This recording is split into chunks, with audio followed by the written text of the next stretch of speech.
এদিকে কই যাস? এইখান দিয়ে একটু যাচ্ছিলাম, কিছু বলবেন? হুম, জি বলেন। বলার তো কিছু নাই, তারপরেও তোমার চিনি না জানি না আর কি কমো। আচ্ছা যাই হোক, এখানে নাকি ছেলে পাওয়া যায়। ছেলে পাওয়া যায় বলতে আসলে কেমন ধরনের ছেলে পাবেন, কেমন ধরনের ছেলে চান? তুই কি এই জায়গায় নতুন নাকি? নতুন বলতে আসলে আমি নতুনই, আমি এই কিছুদিন। জন্যই তো জানোস না, আর জানবি কিভাবে নতুন তো। আচ্ছা যাই হোক, বাদ দে ওইসব কথা। বিয়ে শাদী করছস? না, ইনটেক? ইনটেক বলতে আসলে এখনো বিয়ে শাদী করি নাই। তা বাথরুমে যে কাম করস নাকি? তোর এগুলো কি কন আপনি? তাহলে তো ইনটেকই। তা যাই হোক, আমার বাসে যাবি? আপনার বাসায়? হ্যাঁ, কেন আপনার বাসায় আপনার স্বামী নাই? আছে, বিদেশ। ও, আপনার স্বামী বিদেশ থাকে? হুম, বুঝতে পারছি। তার মানে আপনি এই কারণে ছেলে খুঁজতেছেন? হুম। ও, হ্যাঁ ঠিক আছে, আপনি যেটা বলছেন সেটা হবে। আমি যাব তো। যাবি? হ্যাঁ, তাহলে যদি যাস তাহলে লো যাই।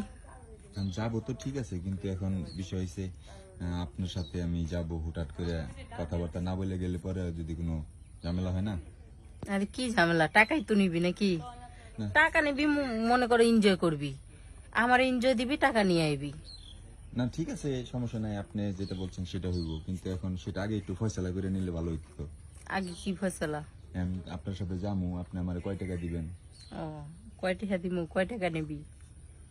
আসলে আমি তো ওরকম ভাবে ডিমান্ড করি না, কিন্তু তারপরেও এখন আপনি যেহেতু বলছেন, না আপনি নিজেই বলেন। আমি নিজেই কমু। হুম। 10,000 টাকা দিলে হইব? 10,000 টাকা? না, 10,000 টাকা একটু কম কম হয়ে যায় না? ও, কম হলে সেটা বলবি, আর বাড়াই দিমুনি আর 2-1 হাজার। বুঝেনি তো ম্যাডাম, এই কাজে তো অনেক পরিশ্রম, বুঝেন নাই? আচ্ছা বুঝলাম, তো যদি 10,000 টাকা লস মনে করস তাহলে আর 5,000 টাকা বাড়াই দিলাম, 15 দিমুনি। এখন কি যাবি? আচ্ছা ঠিক আছে ম্যাডাম, আমি তাহলে রাজি আছি। রাজি আছস? জি। আচ্ছা তাহলে ঠিক আছে, যদি রাজি থাকস তাহলে আয়, ওই পাশে আয়, এসে বস। আচ্ছা যাই হোক ম্যাডাম, হুম। এই আপনার বাসায় গেলে কি আবার কোনো প্রবলেম বা কোনো সমস্যা বা আরে তোর মতো দৈনিক 2-4-5টা করে যায়, কোনো প্রবলেম নেই। কোনো প্রবলেম নেই? না, এটা না, আমার নিজের বাড়ি, আসলে কোনো প্রবলেম নেই।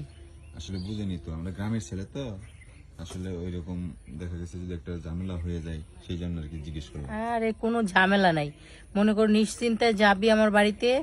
আমার বাড়িতে থাইকা ঘুমাইয়া খায়া, মনে কর আমার লগে একটু মজা মাস্তি কইরা রিল্যাক্সে আয়া পড়বি, কোনো সমস্যা নেই।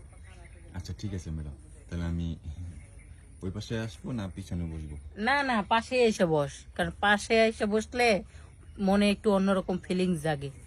আচ্ছা ঠিক আছে ম্যাডাম। আয়।